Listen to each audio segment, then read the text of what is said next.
Right, This we'll get started. conference will now be recorded.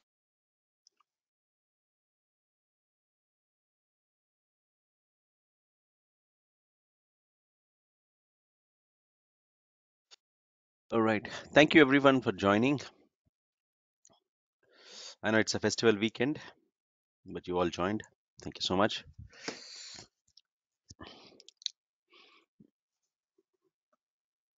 Okay. All right. Let's get started.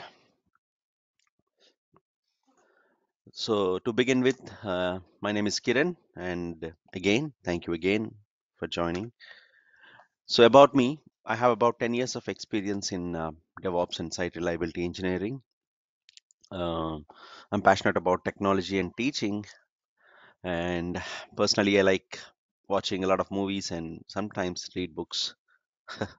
And in technology, my areas of interest are, container orchestration, Kubernetes and all, and cloud automation and Linux.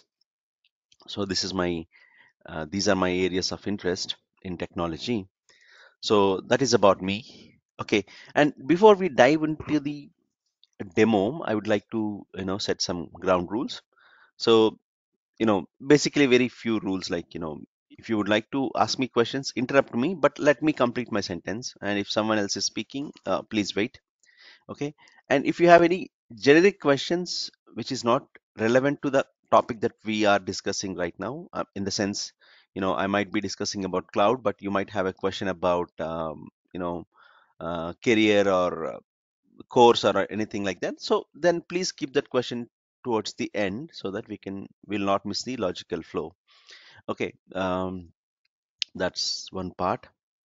And yeah, just that about. And you can interrupt me at any time. I'm not interrupt exactly, but you can ask me any questions at any time. You need not wait till the end of the demo, unless it's not very particular about not very particularly relevant to that topic we are discussing. Okay. Shall we move on? Any questions before we start?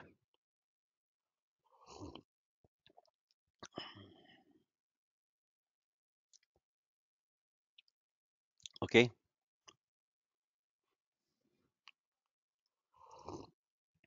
I'll start then.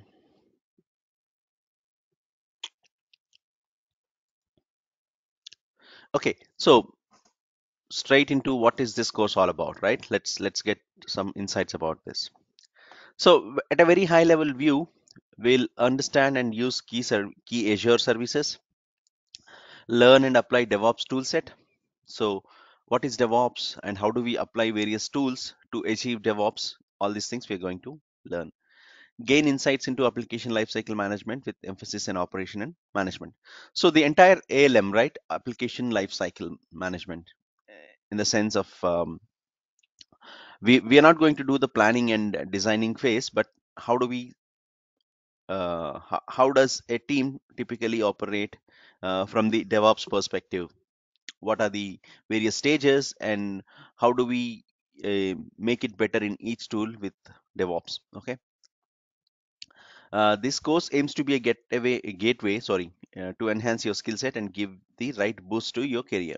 So this is like opening the gates, and you have a lot more to explore and take your career forward. Okay, so any questions on that?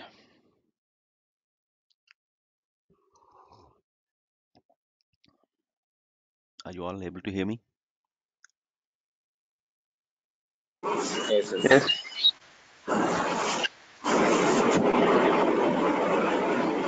Yes, Okay, thank you.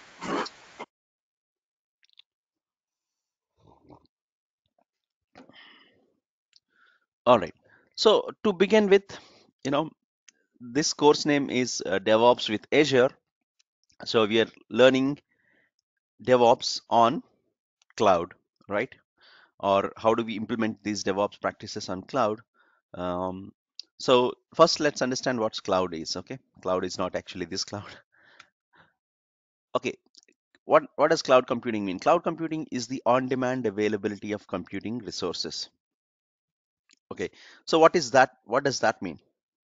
Okay, um, So before we start, anyone wants to mm, who is this asking me what time are we going to start? We started. We already started, Prasad.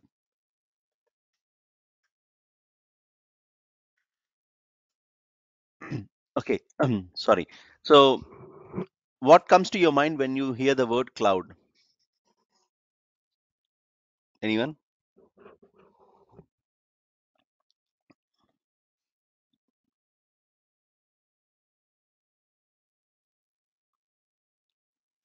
You heard of this term, right? Cloud, a lot of times. So what comes to your mind when you hear this term? So virtual storage system. Virtual storage. Okay. Anything else?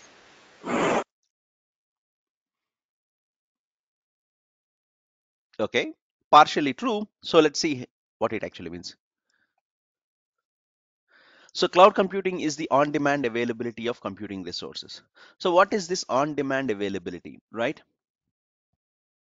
No, cloud doesn't store, cloud stores water, but we are talking about cloud computing. So it stores something else. Okay. Um, so what is on-demand availability of computing resources? Let's take a real-time example, real-life example. Okay. So let's say go back 10 years when Ola and Uber were not there. And if you have to book a cab, there are two ways, right? I mean, you either walk to a cab stand or taxi stand or a auto stand and take your cab, right? Second thing is there were still some providers which provided on partially on demand ones, like we had dot cabs and z cabs where we have to call them and ask them to send us a cab, and they will say, oh, tomorrow at this time we do not have any cabs. Okay. um, So the other version was buying your own car and maintaining it. Okay. So in case of all these things, you do not get the cab immediately as you want. Okay. But fast forward to 2013, 2014 when the cab services like Ola and Uber have started. Okay. So you could just open your app and you know give your location and it will show up all the cabs in the nearby area, and when you book one of the cabs comes to your doorstep and you can start going on it. Okay. Similarly, in infrastructure back in the day, before cloud, if you have to start any new website, or even if you're a big organization, you have to have your own infrastructure. You have to build your own infrastructure, buy physical servers, put them in a um, big data warehouse, maintain them with high cooling and power, two or three power connections, because even if one power connection goes, you need to have a generator backup. And so is the case with your internet. You cannot rely on only one service provider like AT&T or Verizon if it's in the US. If it's in India, you cannot rely on just Tata or Airtel. You need to have both of them. If one of them goes down, and they will go down anyways because no one is promising 100% availability, so you need to have the secondary network connection, and you need to have data center maintenance folks who take care of maintaining all these things. And you have to do all this yourself. You have to maintain the security for the cloud, security for the infrastructure, everything you have to take care. Okay. Now, fast forward to the cloud era. You don't have to, if you are starting a new organization, for example, take Flipkart, right? Flipkart, what does Flipkart do?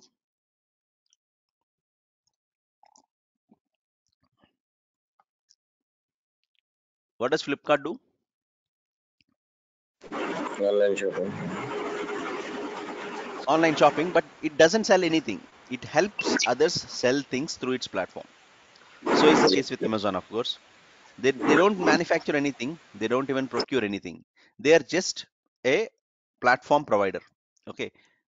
For retail, for sellers and retailers to interact, right? So Flipkart is completely on cloud. They don't have their own infrastructure. All that Flipkart do is provide you a website. Even for maintaining the website, they don't have any infrastructure. They are completely on AWS. They use AWS infrastructure to host their um, website. Okay, so if it was in 2005 or 2008, or not 2008, but if it were in 2005, it would be very difficult for a company like Flipkart to start, because they have to first buy a lot of physical infrastructure. When I say physical infrastructure, the physical servers, data, storage devices like hard drives, networking devices, all these things they have to buy. But now in the cloud, you can just go with zero investment and start your infrastructure and build your application.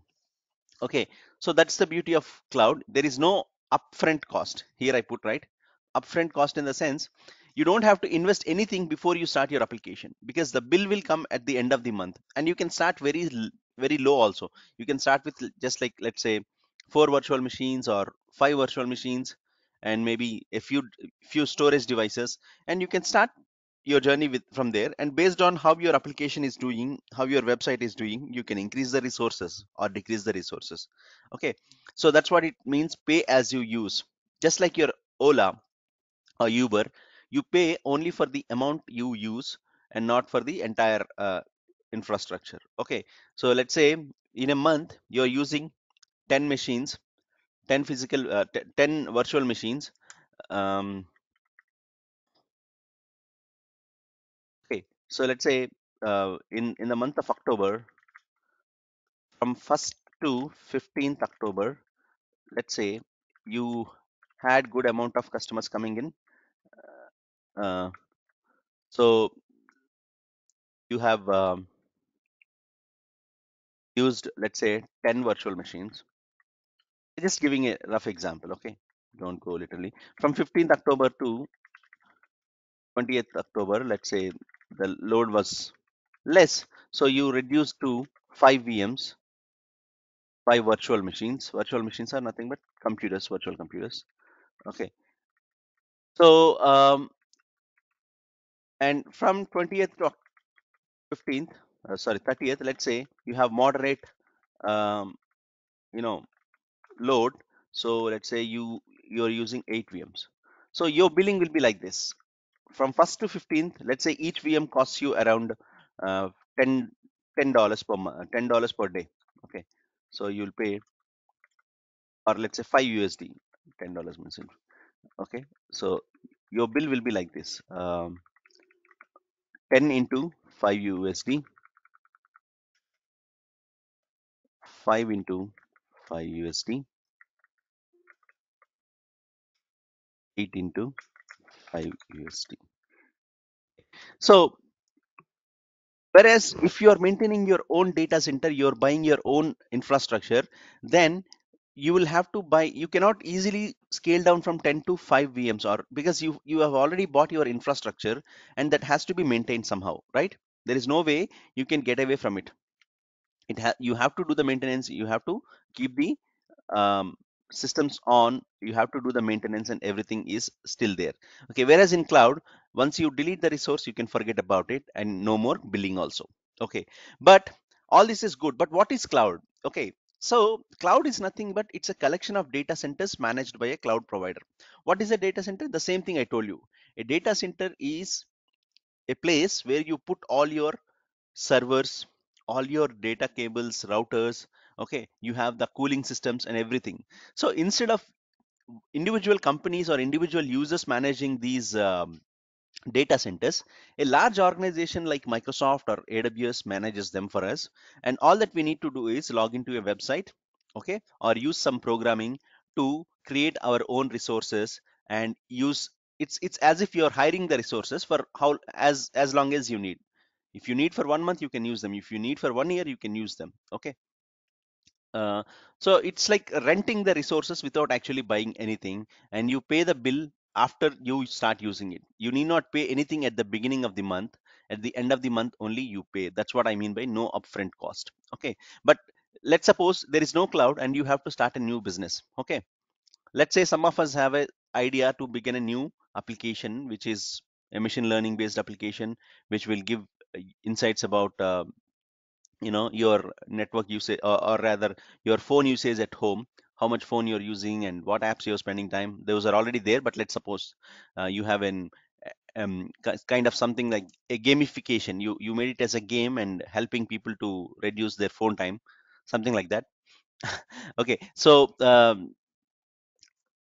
in that case, if you want to start that without cloud, first thing you need to do is you need to buy a physical server. You know how the physical servers look like. These are like your desktop computers, but much larger ones.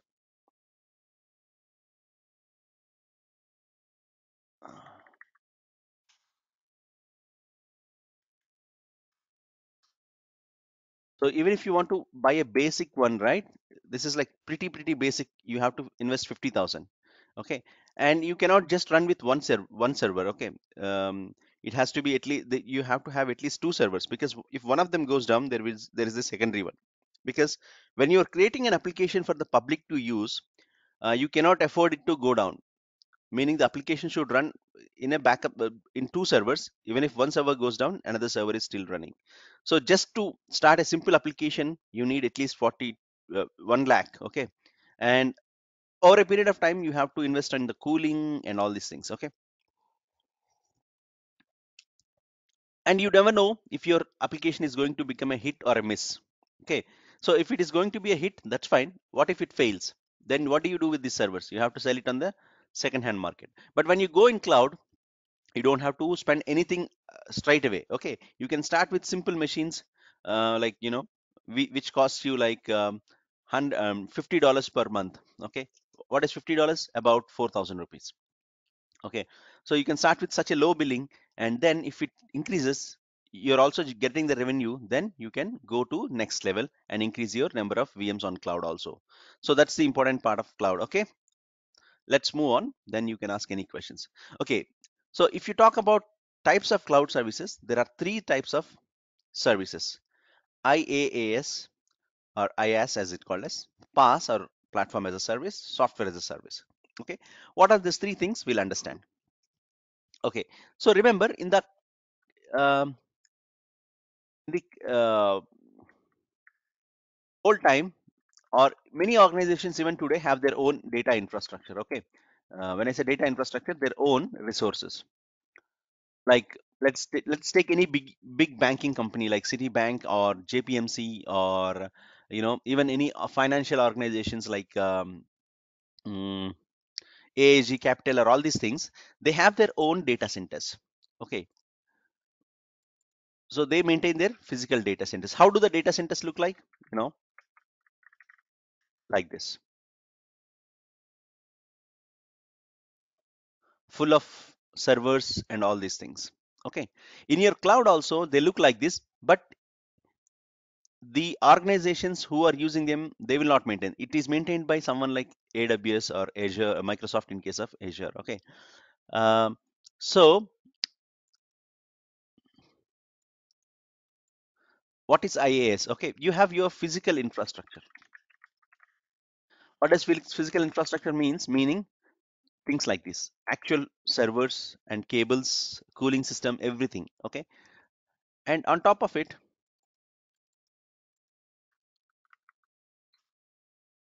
you have some kind of software called as hypervisor. So what this hypervisor does is it lets you create virtual machines. Okay, hypervisor like VMware, or Hyper-V, or some kind of hypervisor here. Okay, on top of it, you build your virtual machines.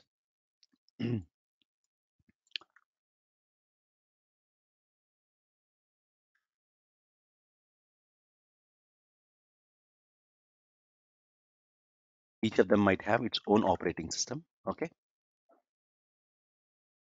each of them might have a different size also. When I say different size, this could have 10 GB of RAM and 8 CPUs. This could have 32 GB of RAM and 12 CPUs, so on and so forth. Okay, um, and also you might have a different storage device from which you create additional hard drives. Already these things will come with, I mean, this will come with some data, physical hard drive, which will be divided among all these virtual machines. Apart from that, you can maintain your own storage attached network or something, and you can provision your data disk or hard drives to each of these things. Okay, so on top of each of these VMs, you have your own, of course, application. Okay,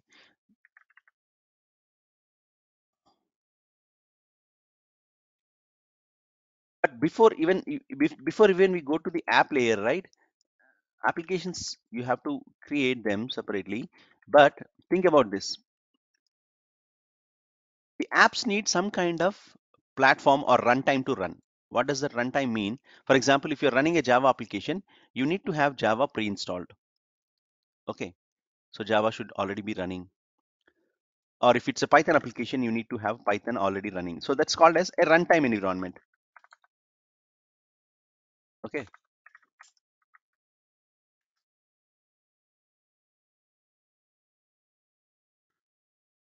so you need to have a runtime environment which varies from system to system and all that stuff. Okay,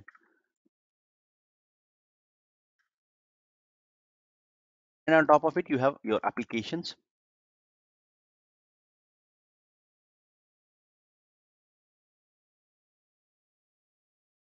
And on top of your applications, you have the configuration and data also. Like, how do you configure your system, the access rules, okay, configuration. And I mean, I'm not drawing for everything, just for this one, you have data. Okay, so why am I drawing all these things? I'll tell you. So what is IaaS and what is PaaS? I'll tell you. Okay. So these are all virtual machines with some kind of OS. This might be running Windows. This might be running Linux. This might be running another version of Linux like Ubuntu. This might be running another version of Linux. This might be Windows Server 2017 or 2016. Sorry, anything like that. Okay. So you have your operating systems, your runtime, and applications. So, in case of cloud, we are not worried about till this point. This point is until this point. Let me make it in a different color. Okay, until this point, it is maintained by the cloud provider. Cloud provider meaning like Azure or AWS. We don't have to worry about your data center. How is the cooling happening? How is the security? Everything is taken care by cloud provider. If it is IaaS, what happens is you decide to choose your OS, and you decide to choose the version of the OS and you build it. Okay, so this part is taken care by you.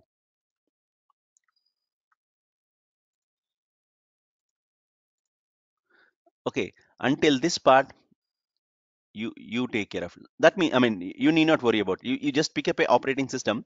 This is already pre-configured. You will have an operating system image to choose. You can choose whatever operating system you want to do, but right from above, it's all your headache. You have to take care of runtime environment installation, app installation, configuration, and data. Everything is in your control in case of IaaS.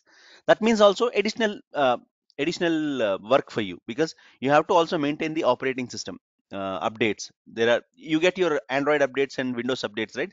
Similarly, on server machines also, you have to install those updates and do the maintenance and everything, because every time, some most of the times, not all the times, but some applications or some operating systems need a reboot.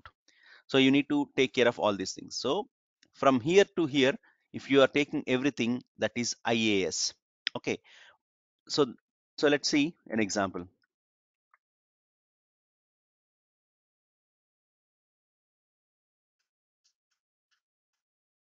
Okay, so infrastructure as a service, users manage everything from infrastructure and code. When I say infrastructure, not the physical infrastructure, but the virtual machines and everything. So you have control and application also. You have control over infrastructure, or basically the platform, and also the application. But what is the negative? High management overhead. You have high maintenance. I mean, you need people to maintain your operating systems and everything. What are some of the examples for IaaS service? VMs, virtual machines, virtual network, and disks. Okay. In case of platform as a service, users manage only the code. The underlying infra is maintained by a cloud provider. Meaning here, even this part and this part is also maintained by your cloud provider.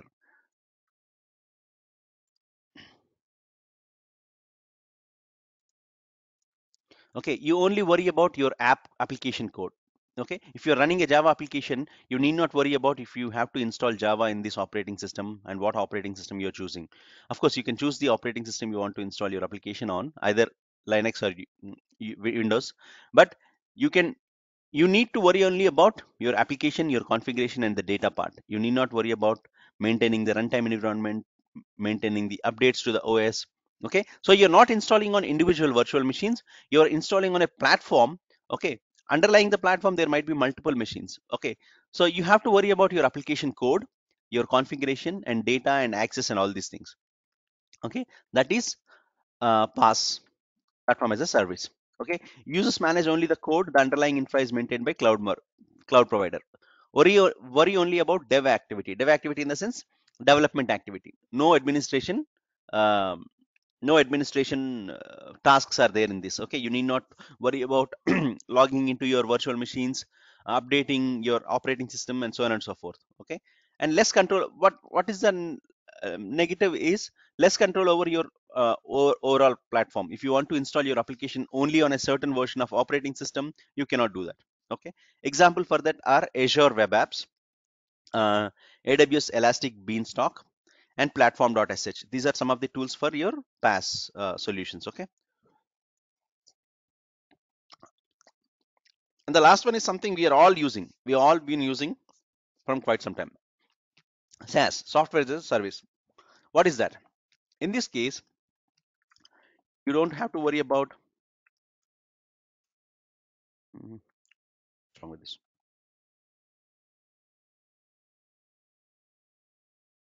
Okay, in this case, you don't have to worry about application configuration, nothing. You just worry about your data and access. For example, Gmail, right? So did we ever write any code for Gmail, or are we using any VMs to host our Gmail? No, right? We just log into a website and access our Google Mail, okay, or Gmail. We don't have to worry about where this application is hosted, what application it is running, whether it is Java, Python. We don't know anything.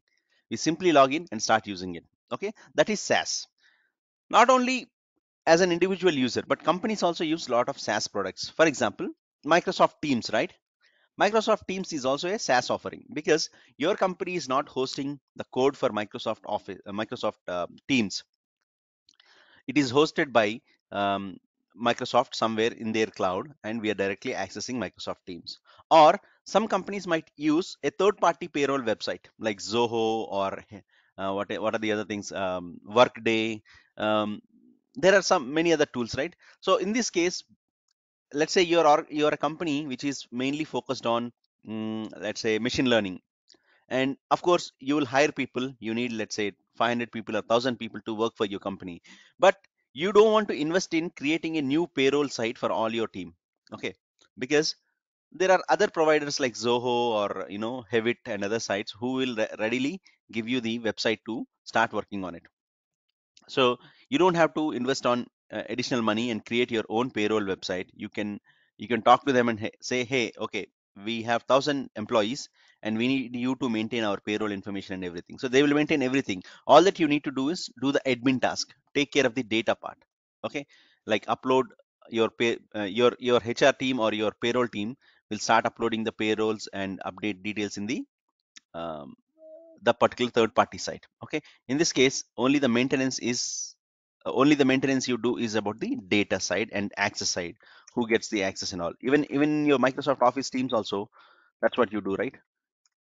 You don't host the any code, you don't host any code, you don't do any other stuff. Okay, and also you have Gmail for enterprise, Gmail business or Google business, right?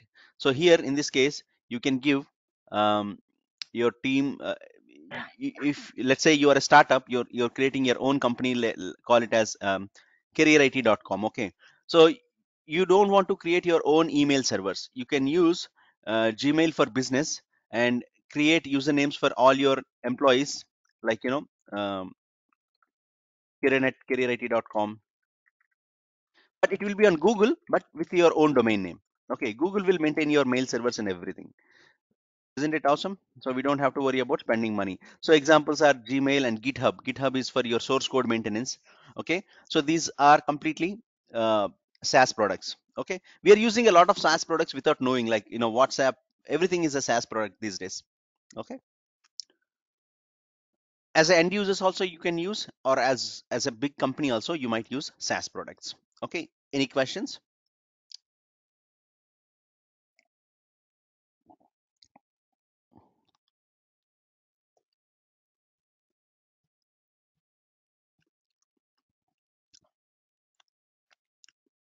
No, no question. Okay, okay, thanks. So as part of our course, right, we will primarily focus on IaaS services, since um, PaaS doesn't need much kind of configuration, and SaaS, of course, there is nothing we will do. Okay, so we'll focus on IaaS services like virtual machines, virtual networking, and disks, and you know all the other stuff, load balancing and other stuff. Of course, we'll cover some PaaS solutions as well. Okay, moving on. Okay, now we talked about cloud.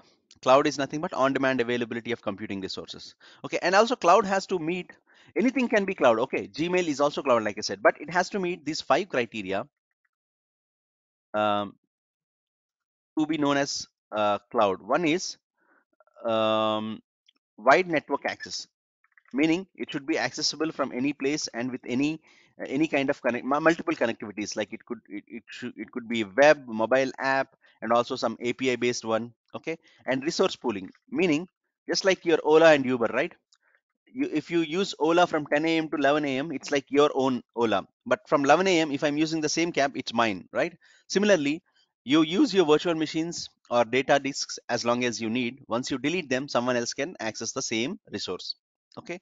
And what else is measured, uh, metered billing, meaning just like your Ola and Uber bill, how it gives you, I mean, back in the day, if you have to bargain with a auto, or even in a taxi driver on in the taxi stand, he would say, oh, heavy traffic, I need 100 extra, but he would not say what he is charging for. Okay, even today they are charging extra, but they're saying it's surge. But at least you get how much you're paying per kilometer when you take Ola or Uber. Similarly, in cloud also, you'll get everything in a detailed manner. Okay, like how much of money you spent on hard drives, how much of money you spent on virtual machines, how much of money you spent on your load balancers. Everything is given in a detailed manner, and it also mentions like your postpaid bill, how long you have used this resource. Okay, everything is given well. That's one of the characteristics. Mm, what are the other tools? Mm, metered billing, resource pooling, mm, broad network access. Yeah, elasticity. You should be able to, decrease and increase your resources as much as possible. Okay, that's one of the features. And finally, we have on-demand access. These are the 5 criteria a cloud has to meet. So if you take any of the cloud, and cloud need not be completely Azure or AWS. You have other cloud providers, like I told you, platform.sh, or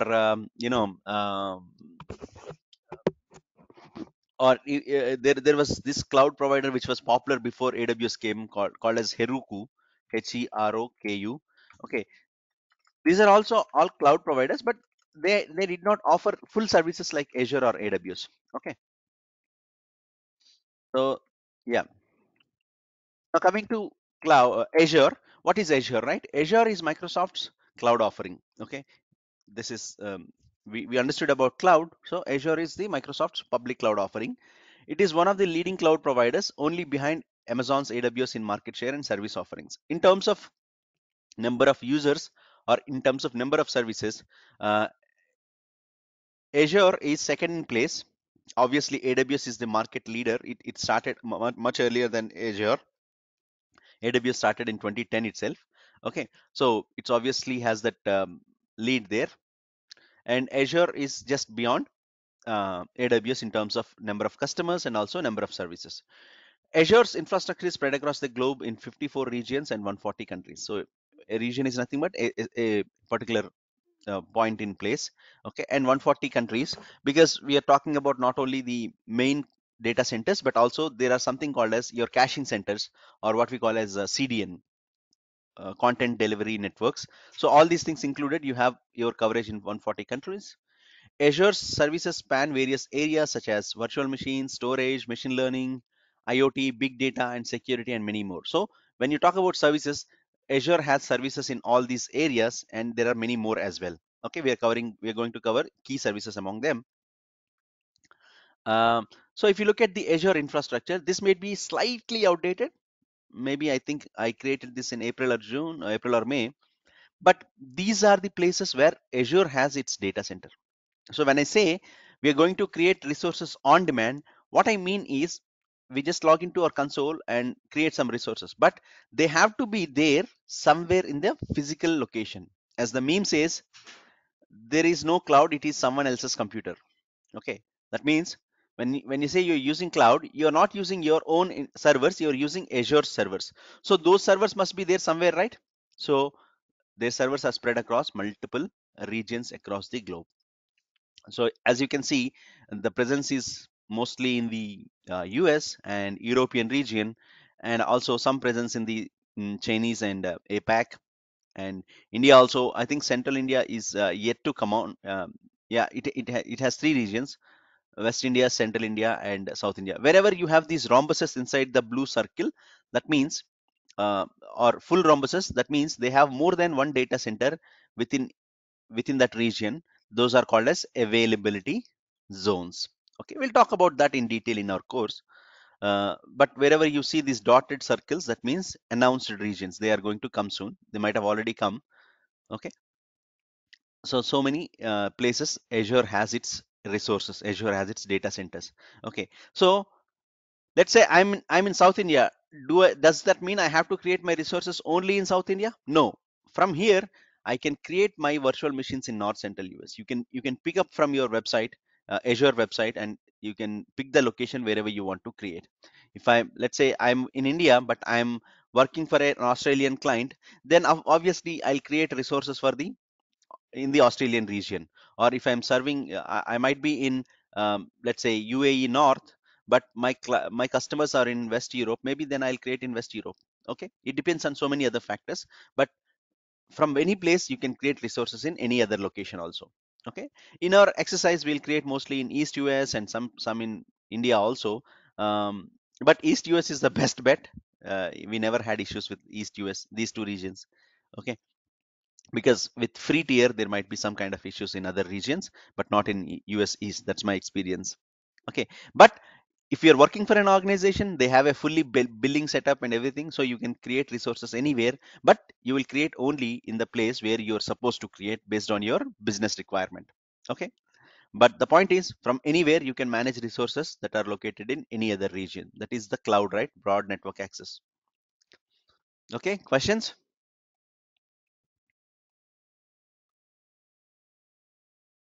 No. All right, let's move on. Okay, so one important note, this course is DevOps with Azure and not Azure DevOps. You might be asking what's the difference? Okay, because Microsoft has this habit of confusing people. So they have created one tool called as Azure DevOps. They have Azure, which is a public cloud on which you can create virtual machines, data disks, and everything. And then you have Azure DevOps, which is a tool used for, it is not one tool, it's a suite of applications. You have multiple applications such as you know application what do you call as project management tool like Jira. You have its own boards. um, you have a repository like GitHub. You have a CI/CD pipeline like Jenkins. You have test plans. Okay, and also you can maintain your artifacts like Artifactory. So you have multiple applications together, which is another application called as Azure DevOps. Okay, so our course is not just about Azure DevOps. We are going to cover Azure DevOps also, but our course is mainly portal.azure.com is your public cloud, dev.azure.com is your Azure DevOps. Both of them are cloud resources. Okay, and Azure DevOps was previously known as VSTS, okay, or even there was a TFS also, Team Foundation Service, which is on premise. Okay, anyway, so our course is not Azure, just about Azure DevOps. Our course is more than that. Okay, we are covering Azure DevOps as well, but just understand that this is DevOps with Azure, meaning we are learning DevOps technologies on Azure cloud and also using Azure DevOps. Okay, that's the thing I want to just give you a clarity here. Okay, because if you ask your friends and say that, okay, I am joining this course which is uh, almost for 2.5 months, and he's teaching Azure DevOps. Oh, and you might say, oh, only Azure DevOps for 2.5 months. No, we are talking about other technologies as well. Okay. um, hey, small clarification, not from Monday, we are beginning from Tuesday. um, just give me a second.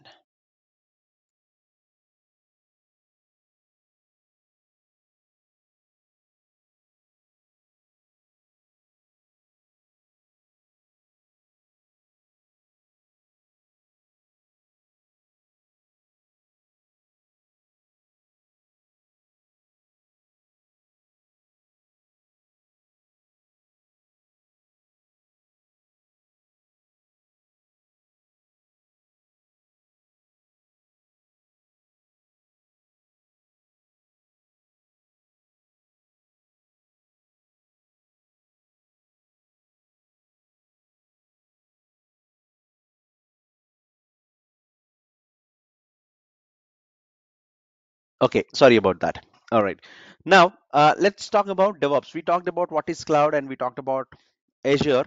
Now let's talk about DevOps, right? So again, let me ask you, when you hear the term DevOps, what comes to your mind?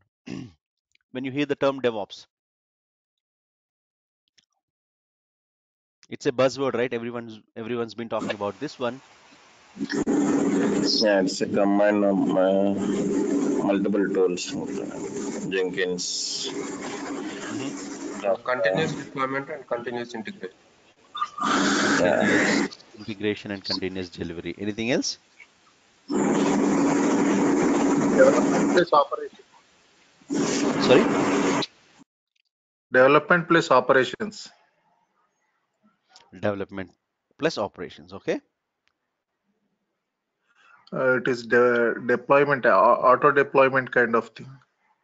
auto deployment kind of thing. Okay, anything else?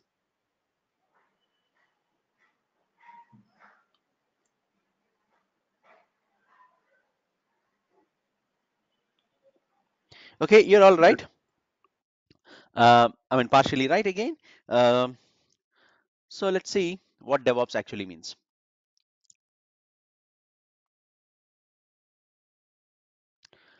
DevOps is a set of software development practices that combine software development and IT operations to shorten the systems development lifecycle while delivering features, fixes, and updates frequently in close alignment with business objectives.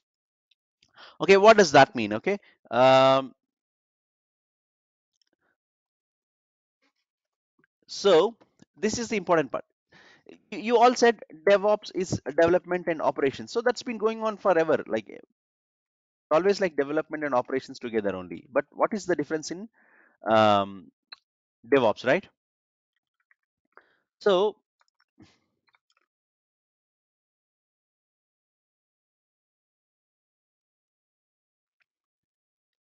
so you have this development team. Okay,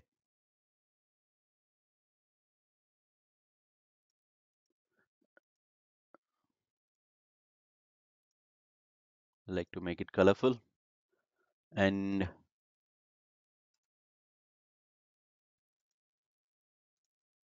you have development team, and then you have the QA team also. Putting QA team as a little smaller. QA team is mostly thought of as part of your dev team only, mostly. Okay, and then you have your operations team.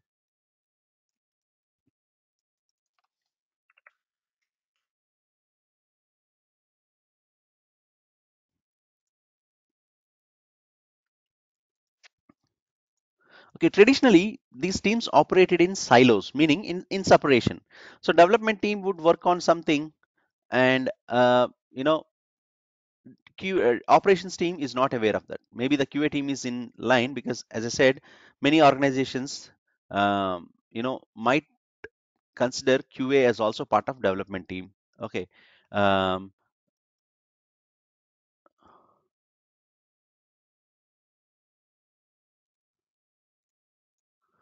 oops.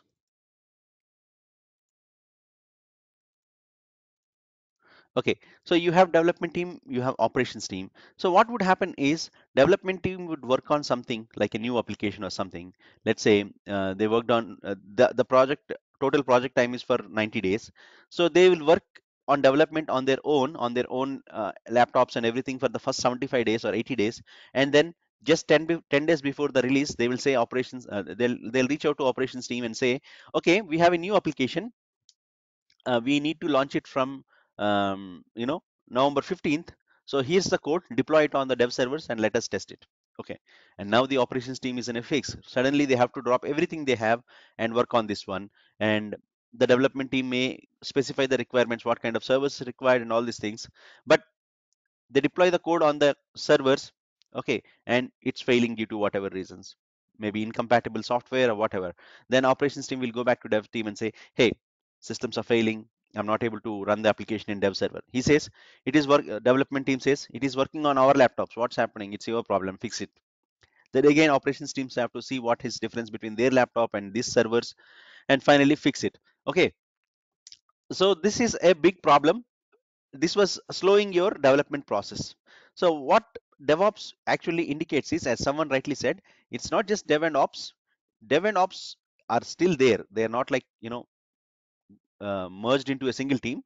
You still have the operations, but DevOps is a practice that suggests that all the teams work together from the beginning. Okay, from the time you start the project. Okay, from the time you start the project till the complete go to market, you have to work together as a single unit, and every day have updates and track the progress, understand the blockers and remove them and all these things.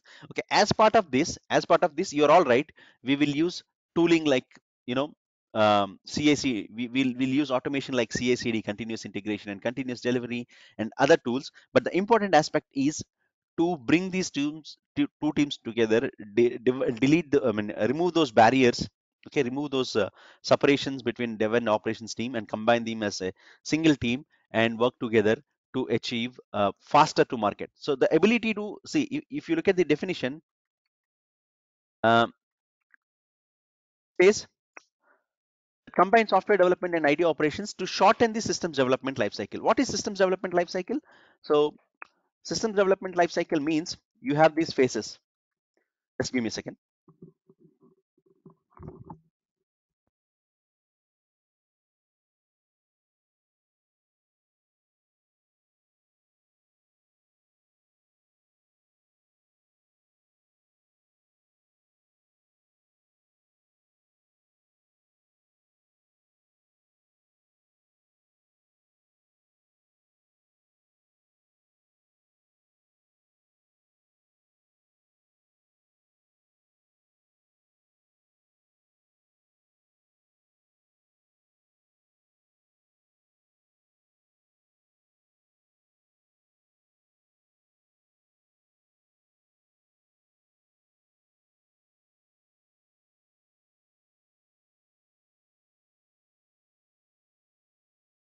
Sorry about that, I'm back.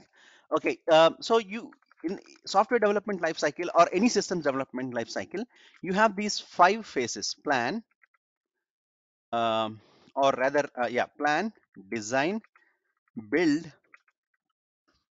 deploy, or what do you call as release, and maintain. Take about anything, okay, even a multiplex or a metro railway station, metro rail, okay, everything has all these phases. Okay, um, and also from the building you will get new plans also, like you have to do some enhancements and again design the new enhancements, build it, test it.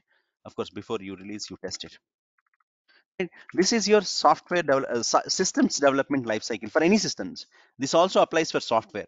So in software, the idea of DevOps is to reduce this time from plan to time you release. Okay, forget about maintenance. Maintenance is an ongoing activity, but from the time you plan till the market release or go to market, this length has to be shortened. Meaning, if you have planned it on 1st November, it should go to market by 30th of November, so something like that. Okay, so for that, how these all tools come into play. So DevOps is that practice that is going to make this happen. Okay, and not only that, once you release your application also, as part of your maintenance, you'll notice a lot of bugs. Okay, or issues with your application. People might report some issues like, okay, this is supposed to do this, but it is doing only sometimes. If you click on something, let's say it has to take to an X page or Y page, but it is not loading sometimes. So and then users say that, okay, we've seen this intermittent issue. Then you have to again fix that one. That fixes also should happen faster. Or maybe users might be requesting new features. Not only users, in fact, business teams might also come with new feature requests. For example, you have a Flipkart website. Let's say this they come with a new request that whenever I just place my mouse over a product, it should show me the rating and the top review. Okay, so that's an enhancement or a new feature. So those things also have to be released faster. Not only the initial product, but all the features also have to be released faster. So that's what DevOps is all about. DevOps is all about bringing your development team, the team who actually who writes the code, and the team which actually maintains your servers, your load balancers, your storage and everything together, and make sure you're building applications with good quality and also taking them to the market as soon as possible.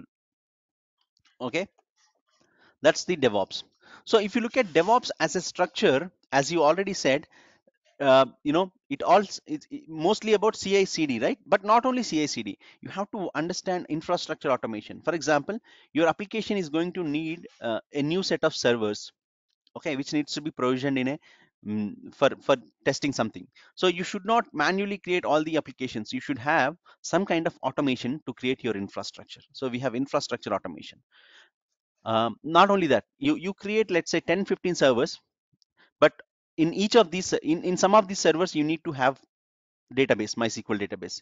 In another 10 servers, let's say you need to have a web server like Apache or Nginx or some other application. In the next 10 servers, you need to have something like an application server like a Tomcat or IBM WebSphere, whatever it is, right? So you shouldn't um, you shouldn't have to actually um, log into each of the virtual machines and do the configuration manually. You have to have a centralized control to manage all these things. For that, you need software configuration. So these three are important pillars.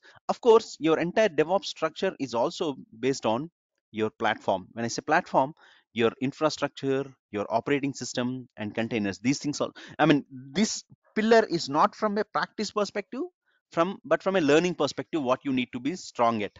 Okay, and source code management, these days everything is maintained in the form of code. Your infrastructure automation means we write some code. Your software configuration means you write some code. CI/CD means you need to have your code for your developers will already write some code, but you might also write some code to do the CI/CD. Okay, so for this you need to understand how do you manage the source code, where do you store it, how do you update it regularly, how do you see who made the changes. All these are part of our source code management. Okay, so as part of our course, we are going to focus on platform, obviously. Like if you're understanding, we'll understand cloud, in this case Azure, and we'll learn about Linux operating system, because that's where most of your enterprise servers are running, uh, and containers like Docker and Kubernetes. And we understand source code management, we understand Terraform, software configuration, we understand Ansible. Okay, CI/CD, we will do Azure DevOps. All these things form your DevOps pillar, not only from learning perspective, but generally this is how your DevOps pillar is structured. Okay, some organizations might also have monitoring as part of DevOps, but it could be a different role called as SRE, site reliability engineering. Okay, so if you look at the various phases, we'll forget about the plan and design, but from build, maintain, build and testing and all these things, let's see what are the various tools that we come into picture. Oh, what happened to my slide? Something happened. Sorry, this is a older. My bad. Okay, anyway, I'll talk about that slide later. So if you understand about DevOps in it, just give me a second, okay? Let me just pull out that slide wherever it is there. I have a nice interactive slide, but unfortunately that is not there in the right place.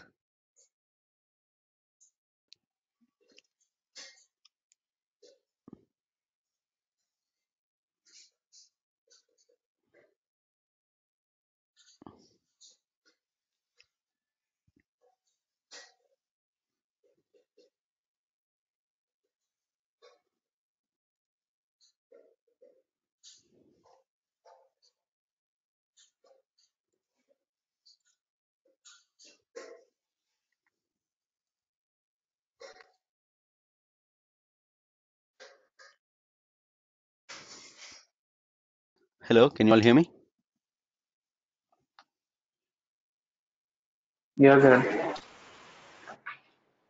Okay, just a second. I got it now. The reason I did not open is it's always failing. Mhm.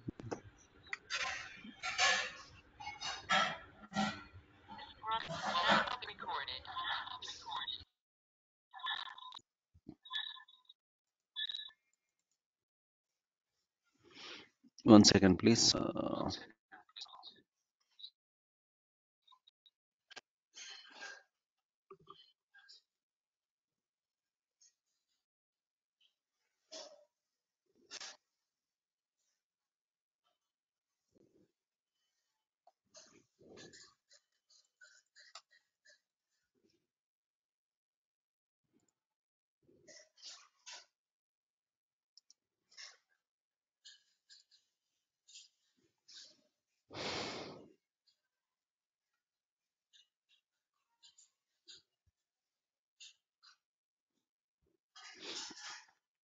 Okay, the interactive thing is not working, but at least let me show you the static thing. Um, so, I mean, we have these phases like build, configure, deploy, or CI/CD, okay, and we have monitoring and alerting. So let me show you what kind of tools. So in the build phase, when you have to build your infrastructure, we use Terraform. Okay, from the development side, build is different. For them, building is writing the code. From the DevOps side, for us, building means we are building the infrastructure, okay, on which the code will be hosted. So we use HashiCorp Terraform to build our infrastructure through automation. Okay, for software configuration, we use Ansible. Okay, for continuous integration and continuous delivery, which is again another key aspect, we use Azure DevOps. Okay, from the source code management, we'll understand Git and GitHub, and also, of course, Azure DevOps also has a source code management.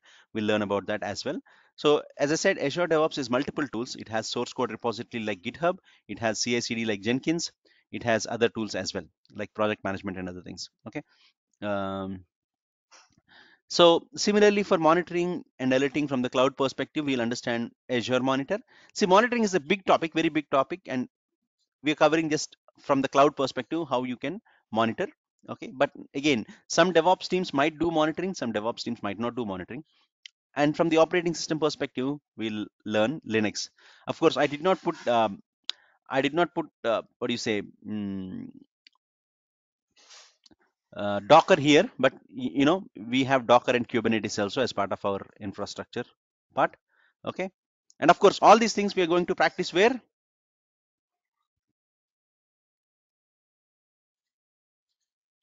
On our laptops, right? Cloud only, I think. Yeah, on Azure cloud. Yeah, we use our laptop to access cloud, but most of the things we are going to try it on cloud. Okay, all right, so that's the entire topics we are going to cover. And if you look at DevOps, okay, what is it and what it's not? Okay, so DevOps, it's a culture that aims to create better coordination between development, QA, and operations, like I just told you. And what it is not, it is not a single technology or a tool. What I mean by that is, it's not like your Java or Python or Salesforce, like a single tool. It's actually a practice, right? It's a complete coordination between various teams. The aim of what is the objective of DevOps? Again, I told you, aim of adopting DevOps is to build and release software quickly and release it with high availability and resilience. Also, you have to make sure your applications are available all the time. And also resilience means, see, in the world of IT, you always assume that your systems will go down. Not assume, it's a given that your systems might go down anytime. So you have to create your infrastructure in such a way that even though there is one component failure, you should recover from the failure very quickly, which should not affect the other systems. That's what resilience is. Okay. And what are some of the similar roles to DevOps? You have site reliability engineering, where a lot of the things will overlap with with your CI/CD and other things. But site reliability engineering is mostly focused on maintaining the production systems. So they are mostly focused on monitoring and observability and high availability on all that. Whereas DevOps is focused on taking your code from plan stage to build stage really quickly. Okay. And also some of the roles might be cloud ops. Also cloud ops might be also very similar, or cloud engineer. Okay, so moving on, any questions so far?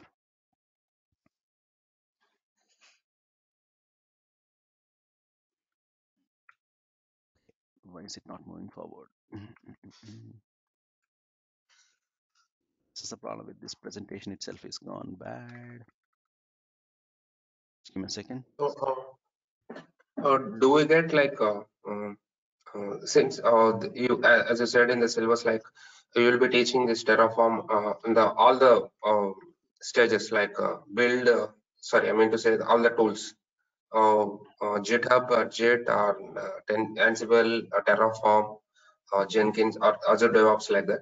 So do we get like see, we learn it from as a bits and pieces to pieces, but just do we get any glance or doing a project by combining all these tools and how it would be in real time world?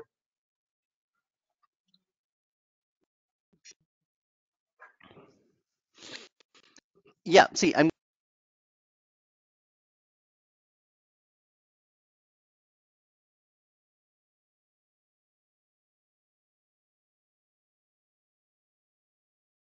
Hello,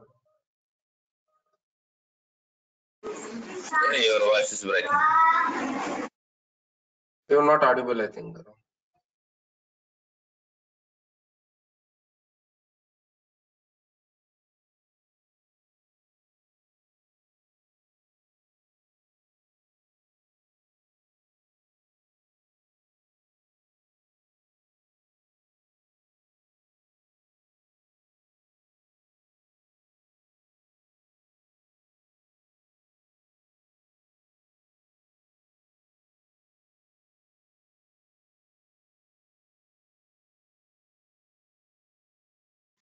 Am I audible? Yeah. Yeah. So for the next classes, right? Be it about learning um, Ansible or Azure DevOps, whenever you have to create infrastructure, we will create using Terraform.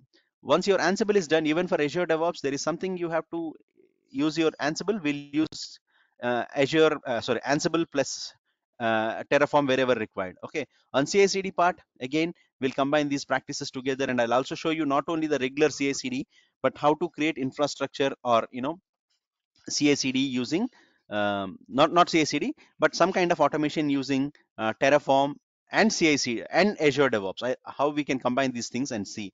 And all through this one, after we learn the basics, we learn about version control. So all through our course, we'll continue to use version control. Okay, so it will be as close as real time, but it will not be real time. It will not be as so that thing also I want to make it clear. It cannot be a real time experience, but it is as close as real time possible. Okay. And don't worry, the real time has different session, different meanings for different people. Okay. So you whatever we are doing might not be even done in some companies also, whatever you're doing in our course, because they might have very limited set of tools. They might have only CI/CD and some kind of Azure CLI or some kind of automation. Okay. Not a large automation also. So so and some companies might do a large lot more, because they might be on a hybrid environment. When it's a hybrid environment, what I mean is they might have some resources on the on-premise on their own data center, some might be on the cloud. Okay, then it's a different ball game, but you still can apply the same technologies, same tools on both the places. Okay.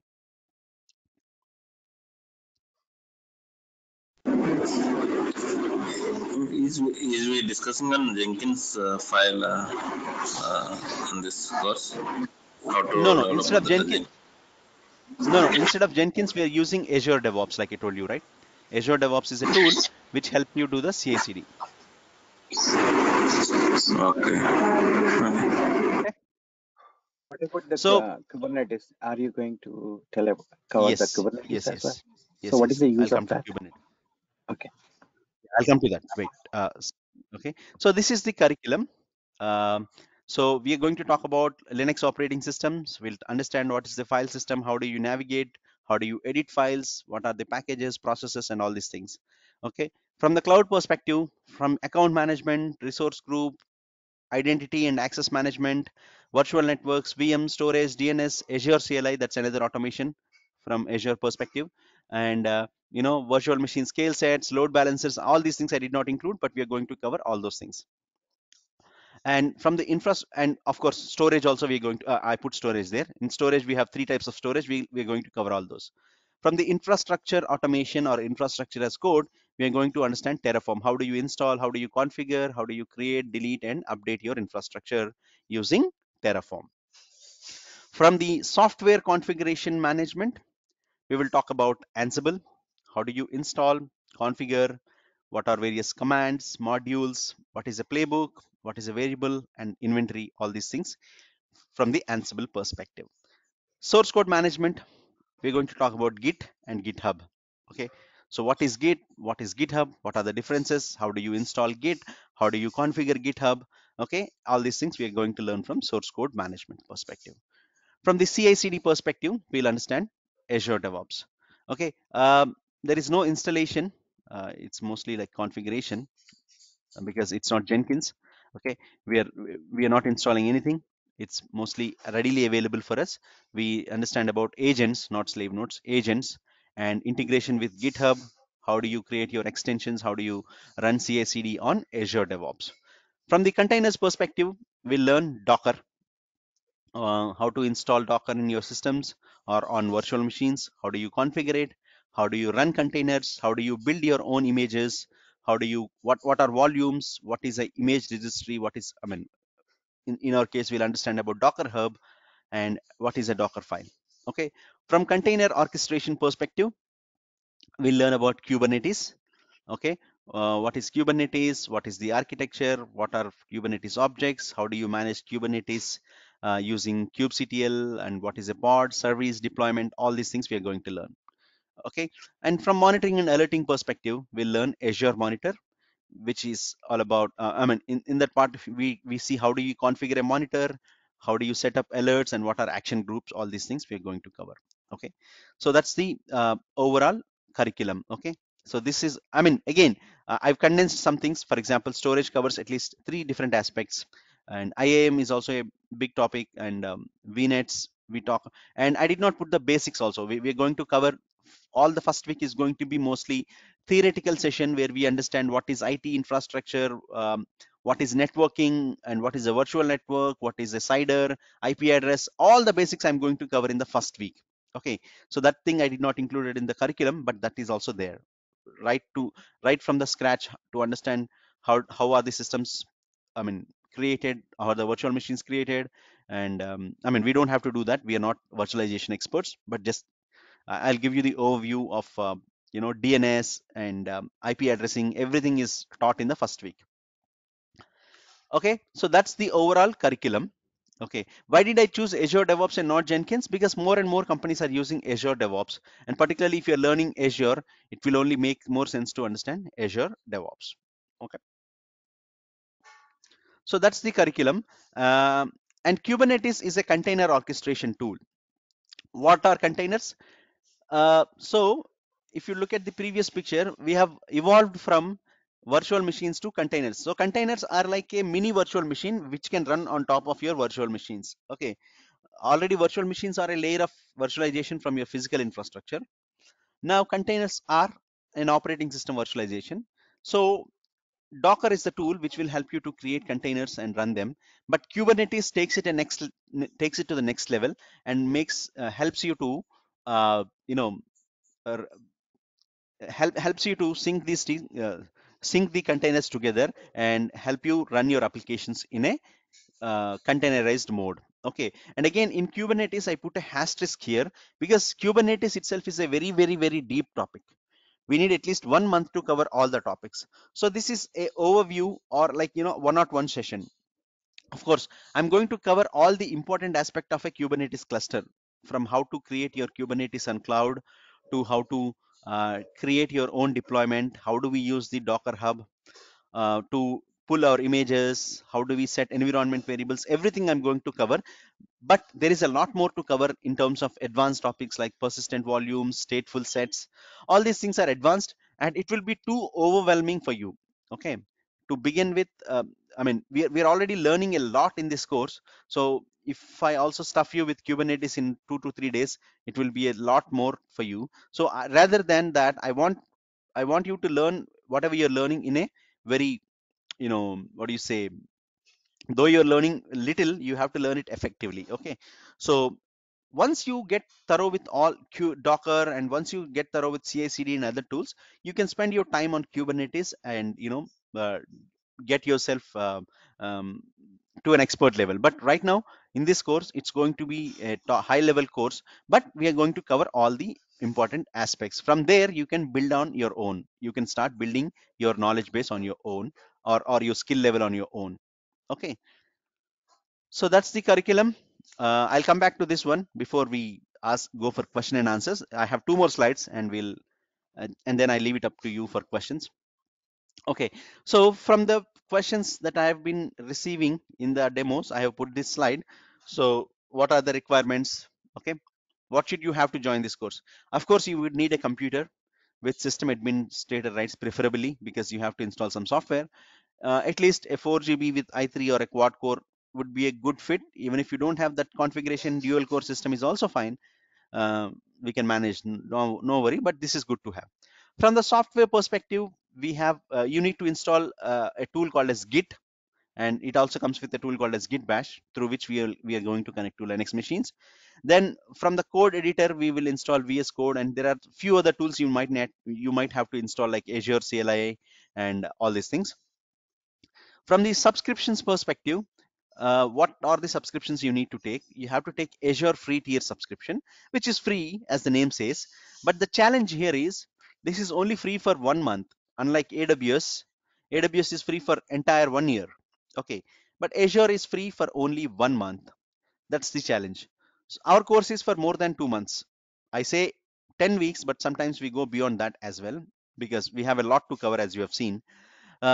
So in that case, you're not going to create your free tier subscription immediately. For the first week, we are going to talk only theoretical basis. And even in the second day, for the first and second day, we are going to talk mostly about Azure, the theoretical part of Azure, to understand Azure accounts, subscriptions, and all this part. So maybe from the middle of second week, you create a Azure subscription, but that will be good only for 1 month. Afterwards, you will have to upgrade to pay monthly. Okay, so if you want to avoid that, what you need to do is you have to create a secondary account for practice. But the second free tier account is not very easy. Azure has some algorithm built in. So if you are creating it from the same IP address or using the same credit card, of course, another big challenge is Azure free tier subscription can be created only if you have a credit card. Debit card doesn't work. So if you don't have a debit card or credit card, you need to find your friends or family who can help you with a credit card. It will not be charged. It will not be charged, but you need to use a credit card. And after the first month is over, after like 40 days of our class, because we're going to create our free tier subscription after 10 days after our class begins. After 40 days of our class, you have another 20 or 30 days pending for our class to complete. So during this time also, you need Azure subscription. So for that, you need to get hold of your friends or your family or anyone close to you and ask them to create from their own IP address from a different location, not from the same location, because Azure is capturing the IP addresses of your router and MAC IDs also, I guess. MAC address means your physical address. So it's not allowing you to create secondary account for free. Okay, you will be able to create, but you will not be able to use it. It will not let you do anything.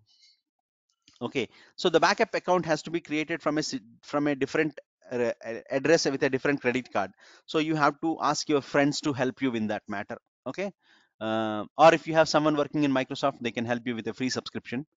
um, okay, so that's the challenge. We'll talk about that. Not a big challenge. Even if you are not able to create a backup account, you can upgrade to pay as you go account. Pay as you go means you have to pay the bill, but your bill will not be greater than 1000 or at the max 1500 for the entire month. Okay, and of course, till the if you're serious about getting a job in DevOps with Azure, you need to have this subscription running. But you have to make sure you're not creating too many resources and deleting them immediately. You create them only for the practice, and right after the practice you delete the resources. That's very, very, very important. Okay, in that case you can maintain that account for as long as you need, even till you get the job. And after you get the job, maybe your company already has Azure, so you can delete this account. But you need to maintain an account. Maybe you shouldn't worry about the bill. I know sometimes you might get 500, sometimes you might get 1000 per month, but if you're maintaining well, only using for your practice, your bill should not exceed 500 to 800. Okay, but if it's possible, get a backup free account from your friends. If not, you have to go for pay as you go and pay some bill. Okay, that's fine. Learning is important, right? We spend on other things like our food outside, or whatever it is. So those 500 rupees can be spent here additionally. I'm not asking you to stop eating, uh, but yeah, learning is also important, right? So other services you need to have, you need to create is GitHub. You have to create an account on GitHub. You need to create an account on Docker Hub for your Docker images. Freenom is again a DNS site. This is optional, but if you want to understand how your website names are created and all this, you it's a good tool to start. Freenom, I mean, good service to start. Okay, from a personal perspective, what do you need? Do you need programming? Do you need prior knowledge of this and that? No, I would say no, because I'm starting this course from very basics. Okay, so you need to have appetite for learning, quality time for participation, and of course active participation. What are these two things? Quality time for participation means you could pretty well uh, log in into, hello, can you all hear me? Yes, Kiran. Yeah. Okay. So when I say quality time for participation, you could pretty well get up on the morning or evening based on where you are located, and just plonk yourself on a couch and open your iPad or phone and watch my presentation there, or partially sleep also. That would not help you. Instead, sit in a proper desk, open your laptop. Okay, always be it on a laptop or a desktop. Don't be on phone. Okay, unless it's like a situation where you could not get a laptop due to whatever reasons, power outage or whatever it is. But mostly try to attend from a laptop, because we are going to also do some tasks while the class is going on. Mostly the tasks will be given after the class, but sometimes I might ask you to check something or access something. So it's good to log in from a laptop, and don't put your Facebook or other things on the different tab and look through that.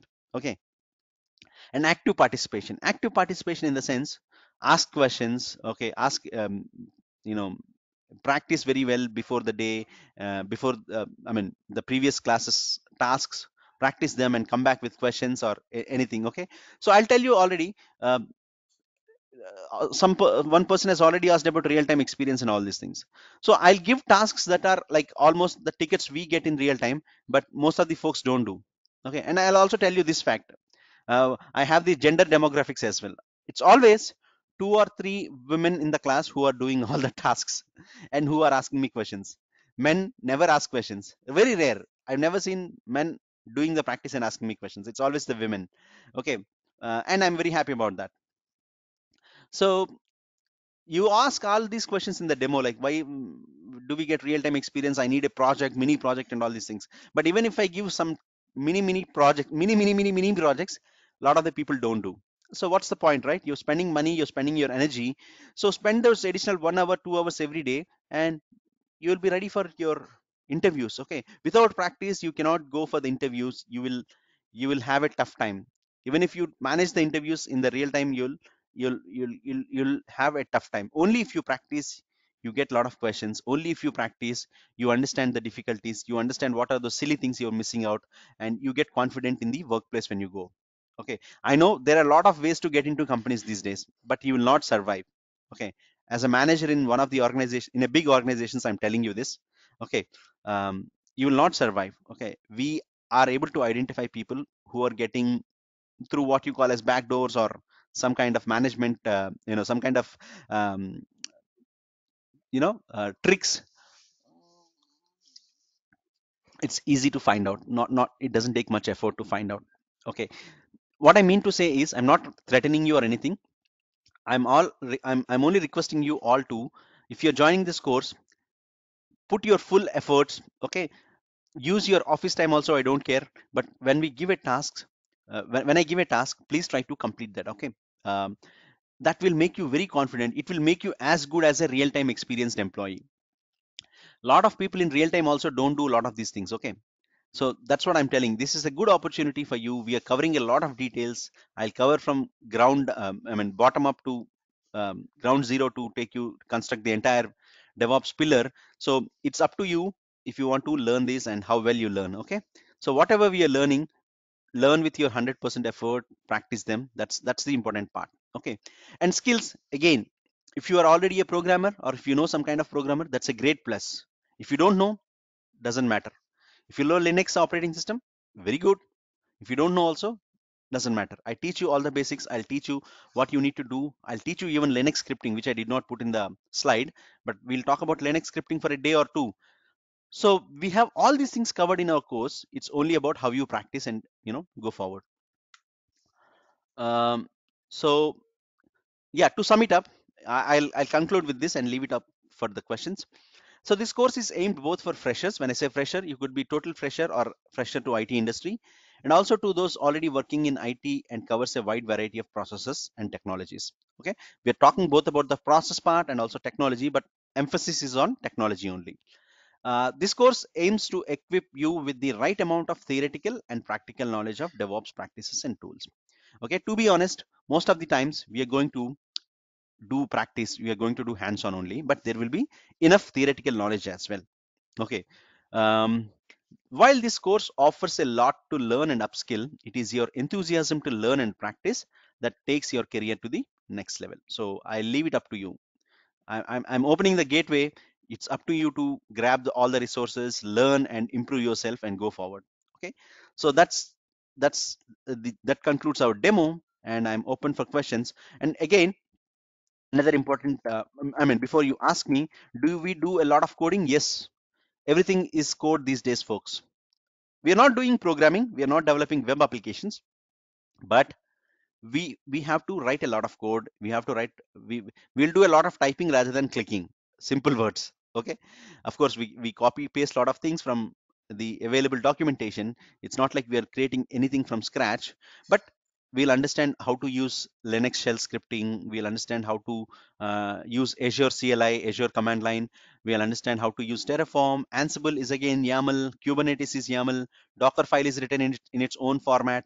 So we learn all these things. Okay, yeah, there will be a lot of typing, there will be a lot of code involved in our course. Yes, but you need not worry. It's not like really programming that you have to begin from scratch. Okay, all right, open up for questions. Any kind of questions? So how long is the course? The course is for 10 weeks is what I say, but depending upon the number of holidays, depending upon my health or my family's health, I might take breaks now and then. It happens. I don't want to deny that. It happens that I take breaks, and some holidays come up and all these things. So, and also, if you're asking a good number of questions, I would like to elaborate, right? So if you're not asking questions, the course goes on with whatever I have in my mind. So if you have good number of questions every day, that might also extend our course. You might need some help here and there, that might also extend our course. But time is not important matter for me. What we all should focus in is to you know grab the concepts and implement them. Okay, trust me, again, a lot of the people working in real time are also not covering these many, are not fully aware of all these skills, all these technologies we are covering. You have to make good use of it. Okay. Yeah, classes will be daily basis, not weekend. I wish it was weekend, but it's on a daily basis. Okay. Um, no classes on weekends. Saturday, Friday, Saturday, Sunday, holiday for me, holiday for you, because most of us are working professionals, I guess. That we need that break. And classes will be from 7 a.m. to 8:15, 8:15, 8:20 p.m. mostly. Okay, I don't want. Sometimes the classes will extend. Um, Maybe not exactly at 7, but be sure to be on time. I might be like 5, 5, 10 minutes here and there before the previous class, but yeah. So 7 to 8 a.m. is our IST is our class timing, based on the daylight saving or standard time in EST. You have to adjust that. Okay. Any other questions? How extent this course will be helpful to get a job in this DevOps, because we already have experience on other technologies, and Yeah. we're looking for an opportunity to get into the DevOps job by keeping some years of experience, like 2 or 3 years. So how Yes. much Yes. years you can keep? Yeah. See, I would ideally say that the same thing, Tilak. 2 or 3 years experience is best suited. Okay, because you're learning all these concepts. You're putting you're getting your hands dirty with all these technologies, learning them. To the good extent, but there are some parts which you might not be able to get the real-time experience, like which a 4 or 5 years old have, right? And we cannot also Okay. cover all these things in the class. So 2 to 3 years experience is a decent experience you can put, provided, again, I'm going to emphasize the same fact, provided not only you attended the classes, but every day you practiced all the concepts. Okay, you should also do your homework. Okay, this is vast, folks. I'm not boasting because I'm in this industry, or I'm in this domain, but unlike your development, or unlike your QA fields, testing field, this is not like that. This DevOps is ever evolving, always evolving. New things comes up. For example, I used only Terraform for like last 4 or 5 years, but suddenly one client comes and says he says he needs ARM templates for his infrastructure. So I have to learn that and implement it. But if you already know the basic concepts of how Azure infrastructure is configured, it would not be a big pain to understand. Okay, so yes, we are laying the theoretical basis, but I would say DevOps is a vast thing, so you should also do your homework in terms of watching some YouTube tutorials, networking with your friends. That's what one thing I tell everyone. Okay, you have to network with your friends who is working in a DevOps role. Unfortunately, I cannot show you my my work related stuff, but I can tell you what kind of work I do on a daily basis, or on a project basis. But if you have to see the real time experience and how your friends are managing their tickets, how the tasks are assigned, the best person to reach is someone who is already working. Okay, it could be your friend, your relative, or your ex. If you broke up with him or her, also make up and again talk to her and ask how they are doing. Okay, it's okay, it's fine. So you have to understand the real time thing. So networking is another aspect. Networking is not computing networking from the computer side, but person to person networking. Okay, go to LinkedIn, see different job requirements, what they're asking. Most of the job requirements will have at least 70% of the tools we discussed, including Linux management, or Linux administration, Ansible or Terraform. Not only Ansible, we have various other tools, but Ansible is one of the tools they will ask. Okay, in software configuration, or Terraform, or Azure. Some companies might look for multi-cloud experience on both Azure or AWS. Some companies specifically look for Azure resources only. Okay, and there is a lot of requirement for Azure in the market. Excuse me. There are a lot of AWS folks, but very less Azure folks. So if you focus on this course and practice Azure as well as all the DevOps technologies, you're going to be a good fit for DevOps engineer with 2 to 3 years experience. As I already, when I referred when I try to verify with any other DevOps engineers, they would be like, again, their roles are, when I compare all of them, each individual has a different roles, and there were some people who were working on development side as well. And most of Yeah, the yeah. people, they were telling like, you may require to get a good knowledge on the scripting as well, shell scripting like that, and you may Mm, require to have a knowledge on Java, Tomcat like that. Is it true? yeah, yeah. See, scripting you should have. DevOps is all about, I told you, right? DevOps is all about decreasing your software development lifecycle. So as part of it, you have to automate. So you need to understand scripting. So we are learning Linux scripting in our part of our course. Okay, Okay. we're doing Ansible, YAML coding and all. Java application level, yes, it's good to understand some kind of basic knowledge, but you don't have to. Tomcat, yes, we are going to install Tomcat. We're going to understand how Tomcat works.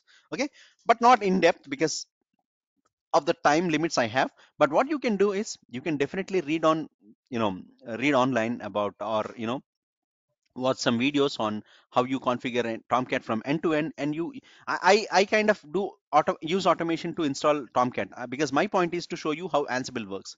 Okay, from the application side, honestly, I have some knowledge of Python. I have created scripts in Python. I have used Python for AWS automation. Can I create a Python application? No. Maybe if I see an obvious error, can I fix it? Yes. But if you ask from Java, I don't know Jills. I know Jills about Java. Zero. Absolute zero about Java. But I've supported Java applications and in my DevOps role and SRE roles. Okay. I worked on Tomcat. I worked on WebSphere. I worked on Kubernetes applications, which is a Java-based application. So you just need to understand the interaction. Your development team will help you, like, understand. You if you are if you know development side, it's a different ball game. You can get into companies like Cisco and Netflix. All these companies will take you if you know DevOps plus Java as well. If you don't know also, that's not a big hindrance, trust me. Yeah. Hi, sir. Yeah.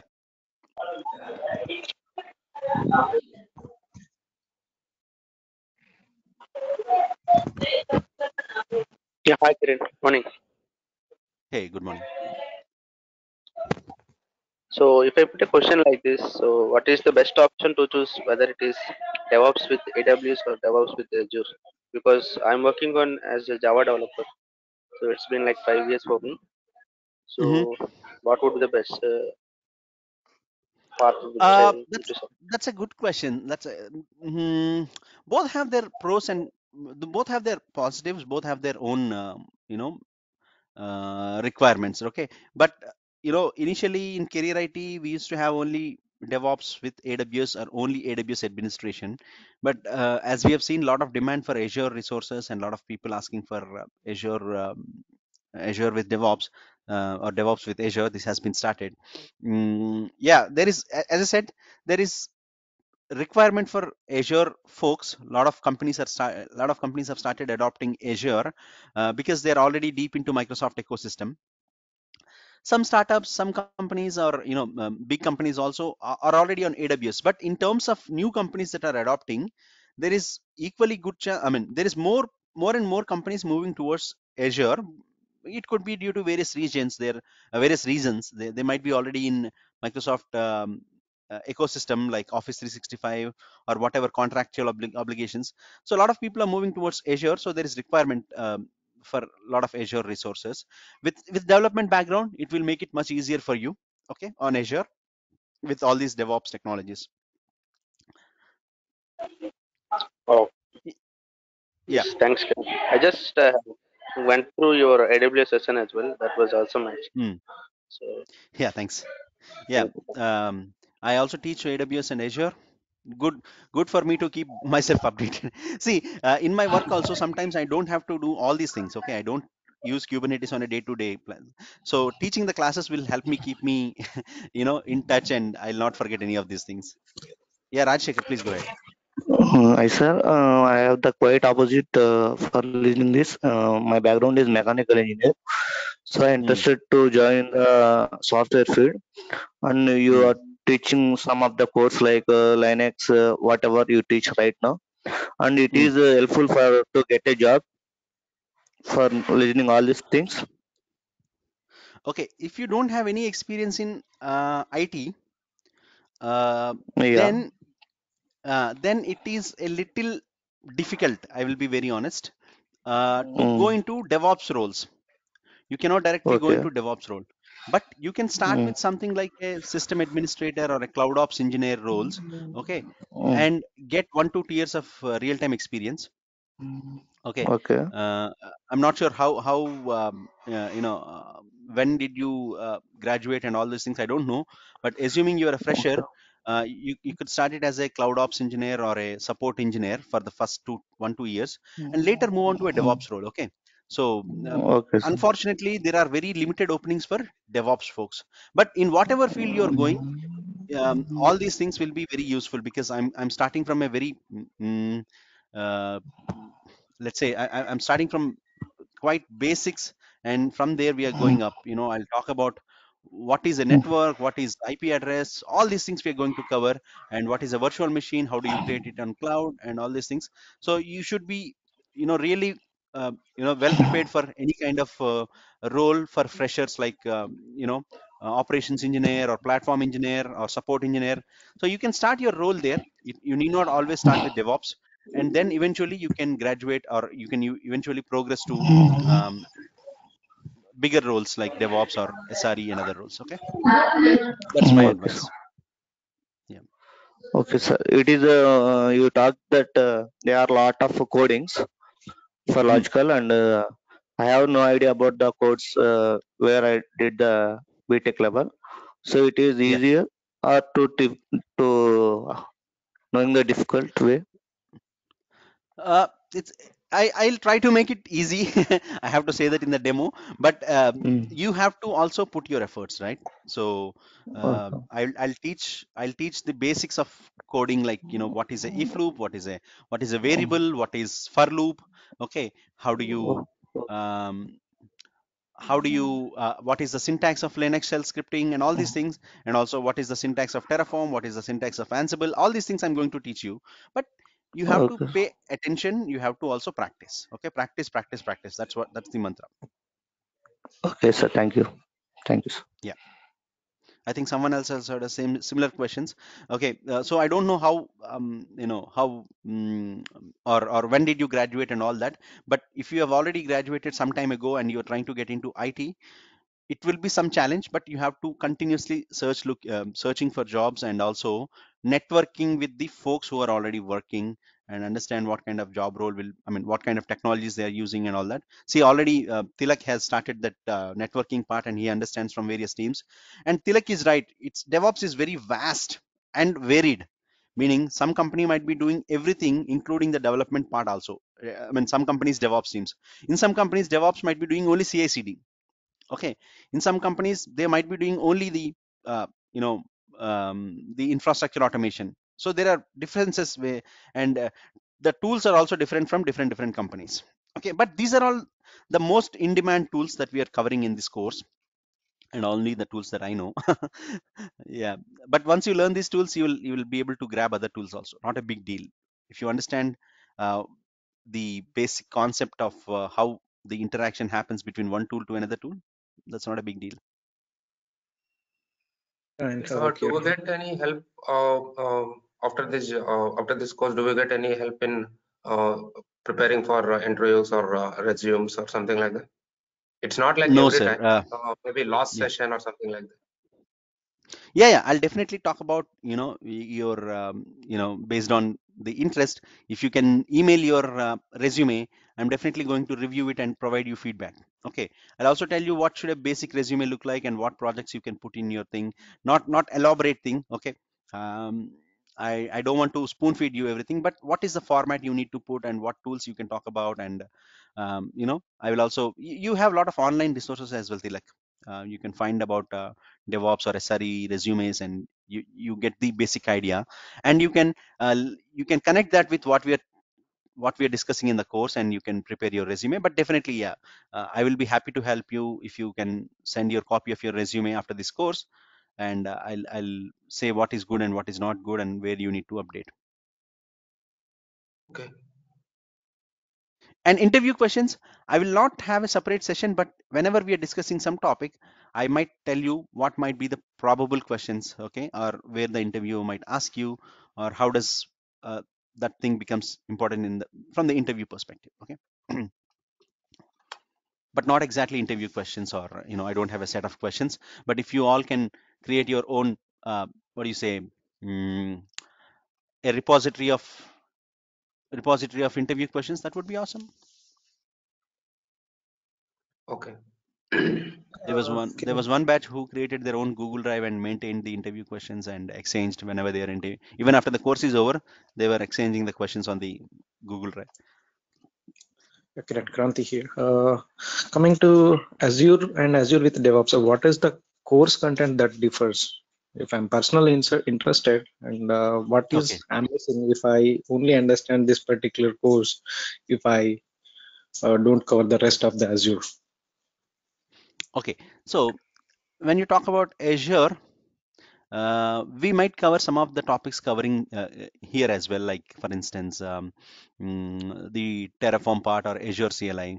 So that's so basically we are focused only on the Azure side, like how do you manage the Azure account subscription and the access management part and the virtual machine, virtual networks. Maybe we'll cover some of the parts which are not covering here, like Azure Web Apps and all these things. Um, but nothing on the side of operating system like Linux, or nothing on the side of networking. I mean, I'll give you some overview of virtual networking, but here we are going to cover a lot more than that. And nothing on the side of software configuration management or CI/CD, source code management. Okay. There is nothing about Git or GitHub or Azure DevOps repos and all these things. All these things will be covered here. Okay. So that's basically primarily targeted for Azure administration roles, and these roles are getting lesser and lesser by the day. That's why we don't have many Azure specific courses. We have DevOps with Azure only, because uh, people are moving away from the operations role. Either you have the SRE role or DevOps role. So you need to have some kind of this tech stack along with Azure as well. Does it covers the data factory and migration from previous things to here, or else from the I'm not really sure, but you can check with my colleagues at Career IT. They can give you some information, because I did not take that course from a while. If another course is available, I'm not. If some other, someone else is handling this from Career IT, they might have their own course curriculum. So you might want to check with Career IT folks. Kranti. fine? Yeah, Got yeah. it. Okay. Thank you.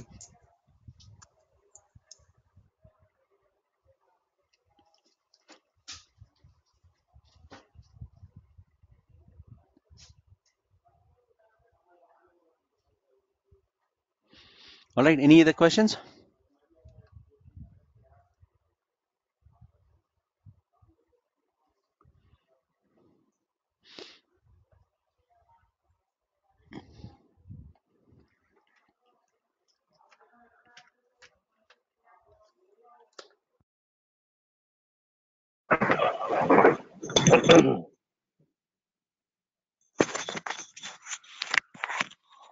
Kiran, Yeah. is Windows operating system is enough for practicing, or do you have to install Linux for Windows? Usually I have a Windows operating system. I don't have Linux. No, that should be fine. That should be fine, Nehru, because we are going to learn Linux on Azure virtual machines, right? We are going to create Linux virtual machines on cloud and learn it on them. Okay. So thanks to cloud, a lot of things have become much easier today to practice. Okay. Back in the day, if you have to learn any of these technologies, you have to go to an institute where they have a lab, and you have to wait for your turn to get the lab. Now it's all easy. You just spin up a virtual machine on cloud and start using it. So yeah, you need not have a Linux operating system. I mean, laptop with a Linux operating system. Yes, If you have, okay, thank you. wonderful, Thank you. because yeah, if you have Linux, nothing like it, it's wonderful. Windows is really bad, but yeah, can't help it. People are used to Windows. Okay, Kiran, thank you. Yeah.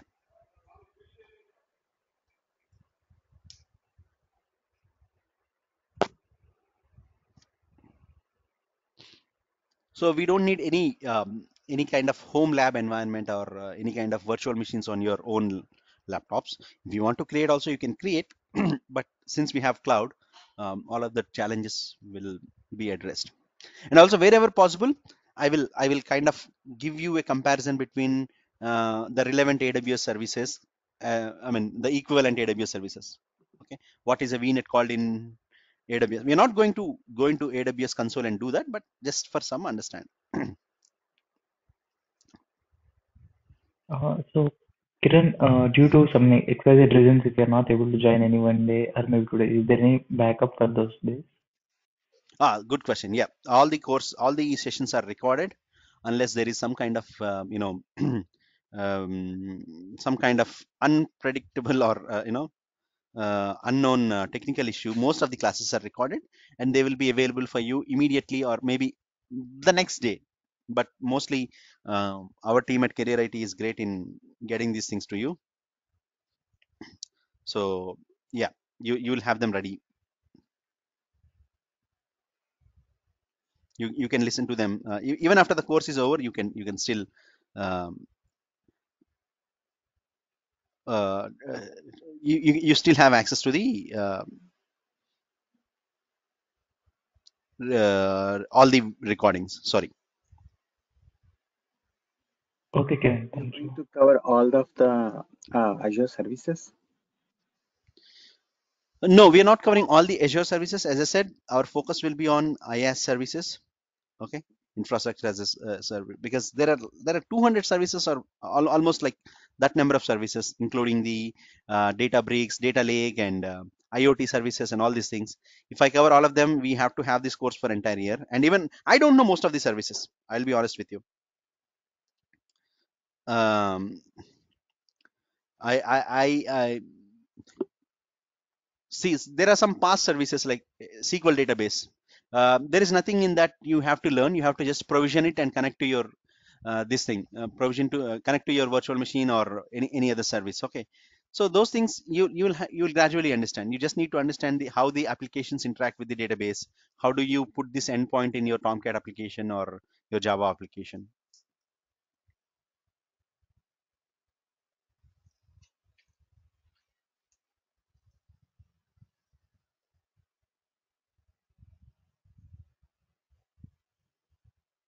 Hi, Kiran. This is Giri. Hi, Just checked hi, Giri. few job portals or something like that. Most of them are asking ARM templates. Do you cover those? Good question.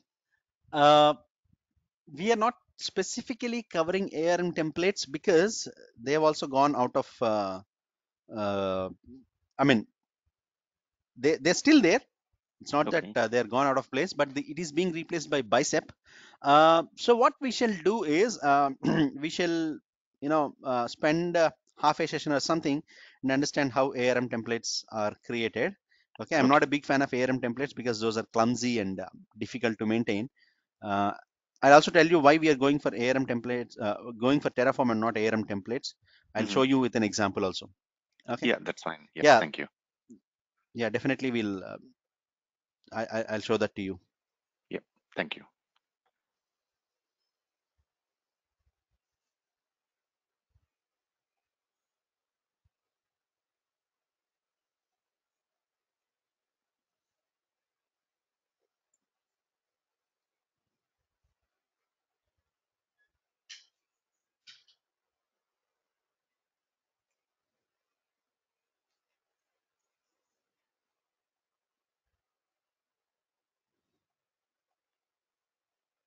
Any other questions?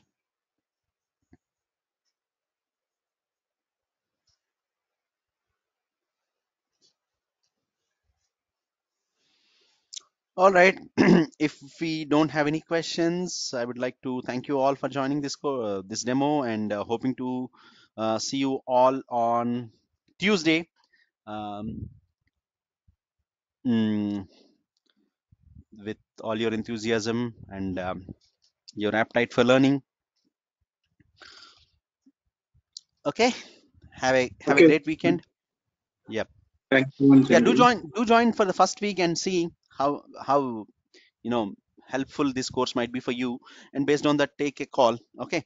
Yeah, definitely. Even if you're not going into DevOps role, most of the topics we're going to cover in this course are, if you're planning to stick around in IT industry, if you don't have a plan to start your own real estate firm, even if you want to start a real estate firm, also it will help you in your digital marketing.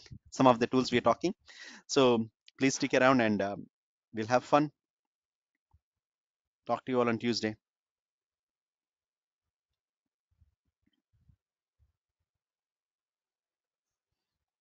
Bye, everyone.